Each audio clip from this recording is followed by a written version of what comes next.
TorahBox.com pour la diffusion du judaïsme francophone vous retransmet un enseignement du Rav Yechia Ben Chetrit. Bonne écoute et bon limoud.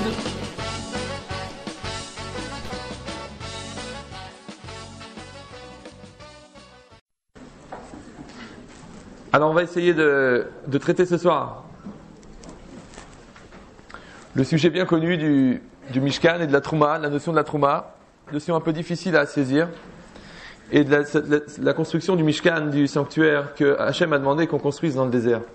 C'est marqué là-bas, au début de la parasha de Trouma, Daber el béni Israël, tu parleras aux enfants d'Israël, Veikrouli terouma, ils prendront pour moi une terouma.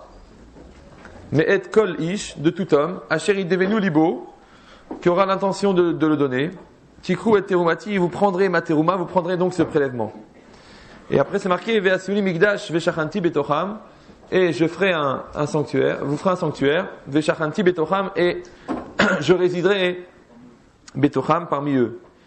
Tout le monde connaît la dracha, ce qui est écrit dans la Gemara, c'est pas écrit betocho et la betocham. Normalement on aurait dû dire, et je ferai un sanctuaire, et vous résiderez betocho, et je résiderai à l'intérieur. C'est écrit betocham, ça veut dire à l'intérieur de vous. On va essayer de comprendre pourquoi. Mais déjà en soi, la notion du Mishkan, le fait même de créer un lieu de résidence pour Hachem, bon nous on est habitués parce que on trouve ça normal, il y a le Bet HaMikdash, le temple, il y a des églises, tout le monde comprend qu'il y a un lieu qui est nécessaire. Mais si on réfléchit bien, à quoi ça sert? Akadosh Baruch Hu, il est partout, d'accord? Akadosh Baruch Hu, il contient le monde, il est contenu dans le monde, mais lui-même il contient le monde. À quoi ça rime de lui faire un endroit pour résider? Et même si on dit qu'il réside, alors ça veut dire que Dieu il est plus à cet endroit-là qu'ailleurs. Et cet endroit-là, c'est quoi? Oui, c'est c'est géographique, ça veut dire on fait 4 murs, puis d'un seul coup, dedans, ça devient un endroit pour Dieu. Et quoi, en dehors, c'est moins un endroit pour Dieu. Il faut comprendre quelle est la notion en soi du Mishkan. Deuxièmement, c'est marqué dans le Sforno, un commentateur, c'est marqué Kodem Ha'egel lo hayut tzrichim le Mishkan. Avant la faute de Vaudor, ils n'avaient pas besoin de Mishkan. Ils n'avaient pas besoin. Ils n'avaient pas besoin d'un lieu de résidence pour Hachem. Pourquoi? Parce que c'est marqué Bechol makom asher eskir et shemi avo elecha oberarticha. Dans tout endroit où on mentionnera mon nom, je viendrai et je te bénirai. Ça c'était avant la faute du Hegel, avant la faute du Vaudor. Et juste après la faute du Vaudor, on a construit le Mishkan. Ça veut dire que la faute, elle a provoqué la nécessité du Mishkan. D'accord? Sans la faute, on n'avait pas besoin de ça. Alors, qu'est-ce qu'il a apporté de plus le Mishkan? Qu'est-ce qu'elle a détruit la faute? Qu'est-ce qui s'est passé? En plus, ce qu'on a dit tout à l'heure, ce qui est écrit dans le Midrash, lo katuv betocho et lo betocham. Ça veut dire que Dieu il va résider à l'intérieur. Alors tout le monde connaît que ça veut dire qu'à l'intérieur de soi on va faire résider Hachem. Mais même ça, qu'est-ce que ça veut dire? Si réellement le Mishkan il a été fait, si le temple il a été fait pour que Dieu réside en nous, alors c'est pas la peine de faire le Mishkan. Vous comprenez ou non? Veshachanti betocham. Vous allez me faire un temple, ça va coûter des millions de francs, des années de construction, et moi je vais résider en vous. C'est comme si toi tu achètes une maison à ta femme, 10 millions de francs, et tu dis, tu sais chérie, moi une chambre de bonne ça m'aurait suffi. Pourquoi je me suis pris la tête? 10 millions de francs. Vous comprenez? Hachem il dit, vous allez me faire un mikdash, d'accord? Vous allez me faire un temple. Alors vous allez prendre tout l'or que vous avez, vous allez prendre des diamants, vous allez prendre des années de travail, et moi je vais résider en vous. Mais non, il fallait dire tu vas résider là-bas, parce qu'on a payé pour ça. Pourquoi on se fatigue alors? Il est bizarre. En plus, c'est marqué Veikrouli teruma. Oui. Normalement, on aurait dû dire Tenouli. Donnez-moi. Veikrouli, ça veut dire ils prendront pour moi. Ah non, c'est pas comme ça qu'il faut dire. Parle aux enfants d'Israël, Utnouli et donnez-moi la teruma. Donnez-moi un prélèvement. Chacun il va prendre de sa richesse pour le temple. C'est comme ça qu'on aurait dû dire donnez-moi. C'est écrit prenez pour moi. Vous avez entendu? Ça a l'air d'être que t'as pas envie de le donner. Genre, prends-le, vas-y, force-toi un peu. Prends-le. D'accord? Et juste après, c'est marqué dans le Passouk, et kol asher devenu libo.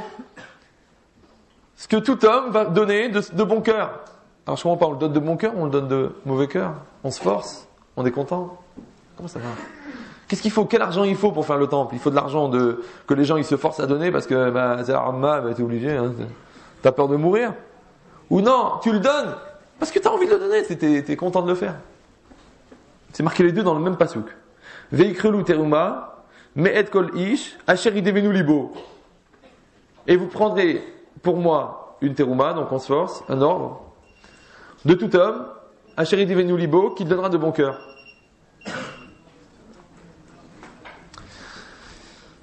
Alors venez, on va essayer de comprendre tout ça. C'est marqué dans Vaïkel, un peu plus loin, toutes les parachiotes qu'on voit là en ce moment, d'ailleurs on va terminer avec Vaïkel et Pekoudé, depuis Trouma jusqu'à Vaïkel Pekoudé, c'est que la construction du Mishkan. C'est marqué là-bas, Vayaas et Akiyor Nechoshet, Bemarot, Atzovot, Asher Tzavou, Petach Oel Moed.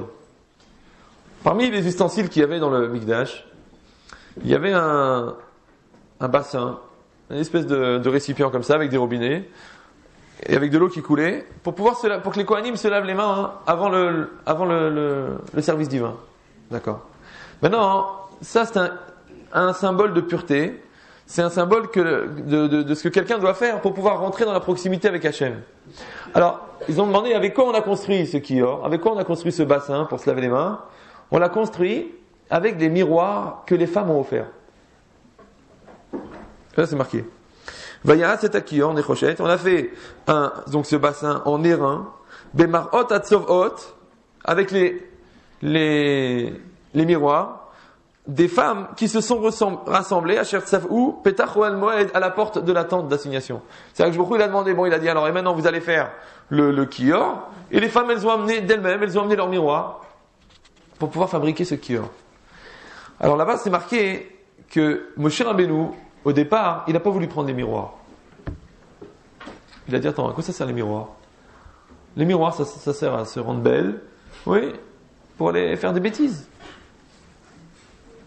Vous comprenez? La grâce naturelle, il n'y a pas besoin de miroir. La grâce surnaturelle, c'est un miroir. D'accord? Il a dit, Moshe Rabbeinu, il a dit, gardez vos miroirs, mesdames, gardez vos miroirs. Oui, Akshbourou, il a dit quoi? Il a dit, tu vas prendre ces miroirs. Et regardez ce qui est marqué. Qui elu chavivim alay minakol. Il dit ça, je les préfère que de tout. Je crois pas un type, il a donné la zaka de tout son cœur. Akshbourou, il a dit, je préfère le miroir que ça. Pourquoi? Il dit parce que, grâce à ces miroirs, les Bnei Israël sont sortis d'Égypte. C'est compliqué l'histoire. Je savais pas qu'il y avait des rétroviseurs sur les... Oui, c'est grâce à ces miroirs. Il dit non, là-bas, il explique, là-bas,